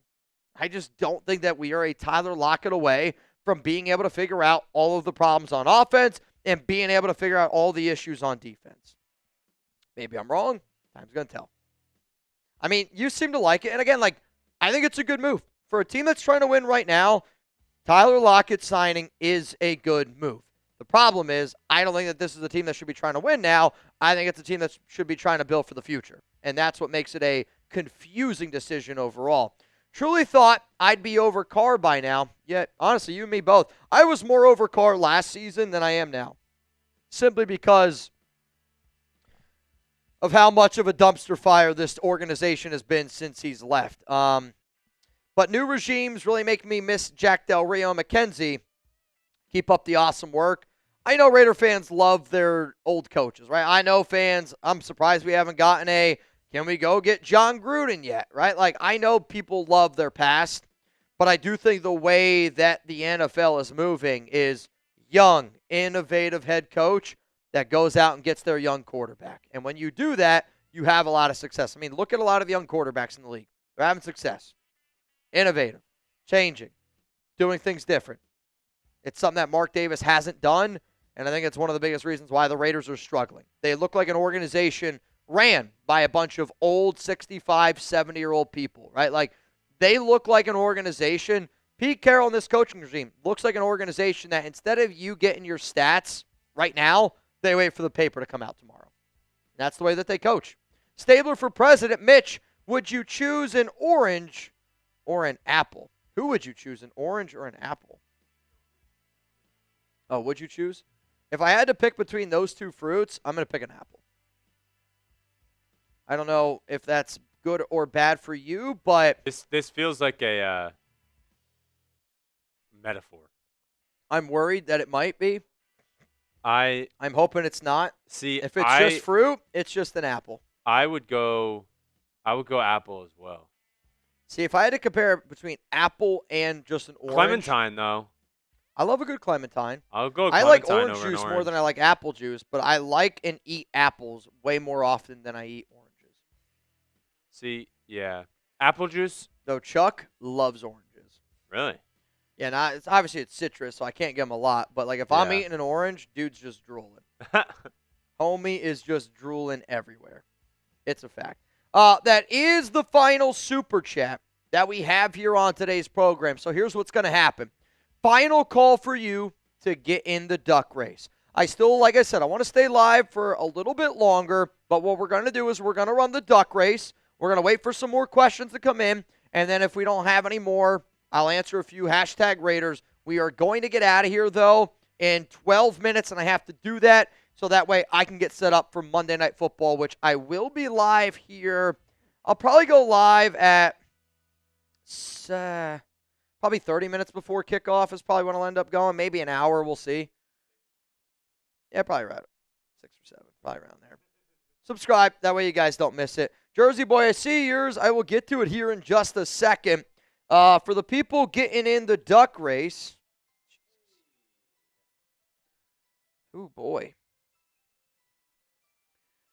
Oh, my goodness. I'll tell you this, man. I think that we have a new MVP for the month of October. This guy's insane, dude. I mean, this guy he's insane. And actually, if my math is mathing correctly, he is very, very close to being in first place of our bang competition, which I will have an updated number later on today, just so all y'all know. If you could just give him a few extra raffles, that would be great, because the Weldinator! Bang!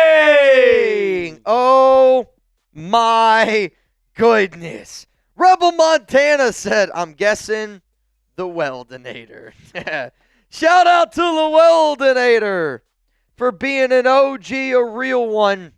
And I'll tell you this right now, there is not a name that I have heard more of around the Chat Sports Studios than the Weldinator. Weldinator's been showing up on all of our streams. He's been showing up on all of the streams. Weldinator, you're going to get a bunch of raffle tickets. I also put you in the duck race. So right now it's a $20 Venmo. You have the opportunity to win $120 here on the Raiders Report. To Adrian the Darth, I see you. I got you in. Jersey Boy, the Soul Patrol is all together again with Madden. RIP number 43, the Hitman, George Atkinson.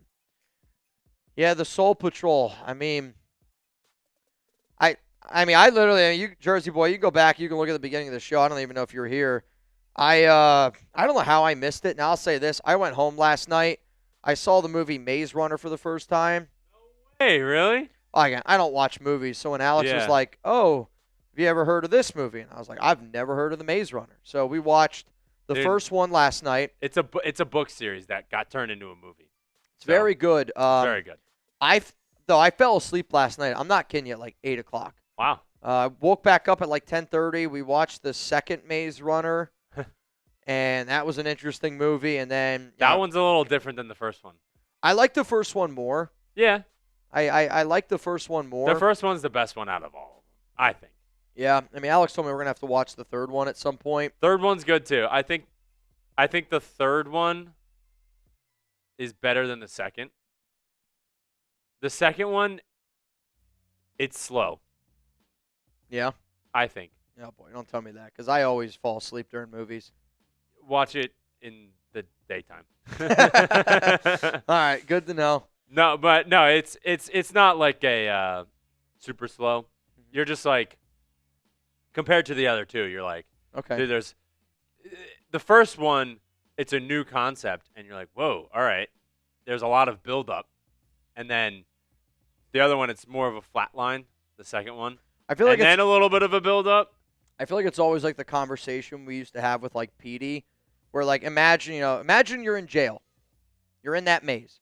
It's either you can be in that maze for let's say 20 years, or you can try to get out. What would you do? Would you try to get out, or would you stay in there for 20 years? I'll tell you this: I am not a puzzle person. I don't know if I could have figured out that maze. No, he's a crazy dude, man. The reason why I bring that up is because I did not pay attention to a lot of things yesterday, and I don't know if this George Atkinson happened yesterday, but when I started the show today, when I started the show today and I saw that post, I mean, it was a kick in the nuts, it was a kick in the heart. It just feels like I'm down right now, and when you're down, it hurts to get kicked when you're down. But again, I think anytime we can keep on reliving people's legacies, you die twice in your time. You die when you die, and you die the last time somebody speaks your name. So if you guys want to keep showing love to some of the greats, I hope that I do a good job of being able to show love to those greats. Christian, how many games can they reasonably win? Is it better to try to get the higher draft pick? I mean, I'll say this. I don't think there's a game that they're favored for the rest of the season. Because you got Week 9 Jags, Week 10's Broncos, Week 11 is Cowboys. I want to say Week 12 is Browns.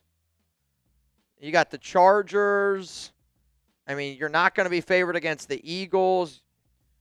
You're not going to be favored against Houston. Probably not favored against the Giants, Kansas City. I would say legitimately the only game that they got a shot to be favored in is Cleveland. Outside of that, I don't think there's a game that potentially favored. Again, like any NFL team can win any given week. It's proof, right? Look at that Dolphins-Falcons game the other day. That's one of the worst games I've ever seen, right? But Miami found a way to win. They found a way to win. Found a way to win. I would say I'm hoping for 4 wins, dude. I'm hoping for 5 wins. And look at the Titans game. Like the Raiders barely beat Tennessee, and I thought we got lucky, quite frankly. Raider Edge said the Giants or Browns are the only 2 maybes. Kind of with you. Besides that, I don't expect the Raiders to win many games. I don't expect them to win many games. All right, y'all. Final chance to get in. I was just told that I have a meeting at 3 p.m. So I got to do this duck race, and then I got to get out of here. So to Robert, Mick, I see ya. To June Romero, I see ya. Oh, wow. Patrick Roche in the building. What up, Patrick Roche? For those of you that don't know, Patrick Roche was the biggest banger in July and in August on the Raiders Report. Patrick, hope you're doing well, bro. I mean it, man. I hope you're doing well.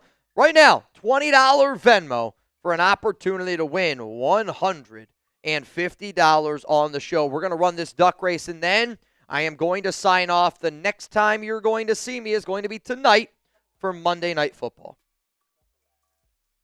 Yep, tonight for Monday Night Football, which what? Football tonight is at 7:15. The World Series starts at 7. I will probably go live. If I had to guess, I'll probably be live right around 6:30 p.m. Eastern. Or no, 7:30 p.m. Eastern. I think that's 6:30 our time. Yes, sir. Yes, sir. Let me send them to you.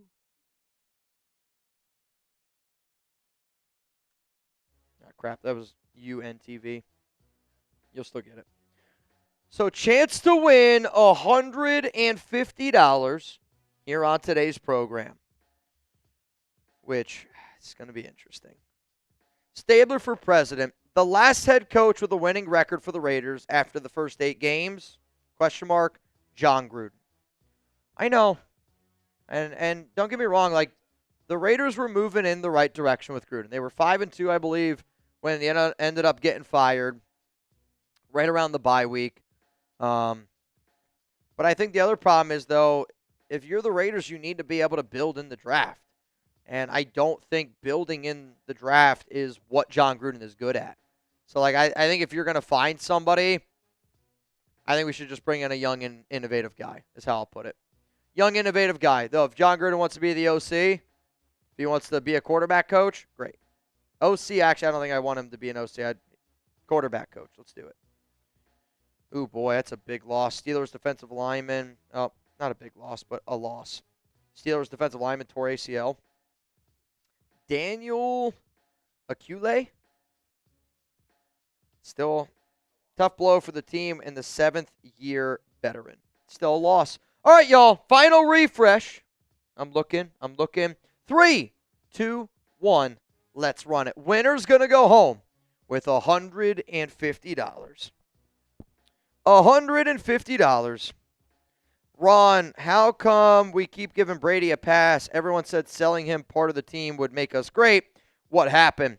I really don't think Brady's making nearly the amount of calls as what people think Brady's making.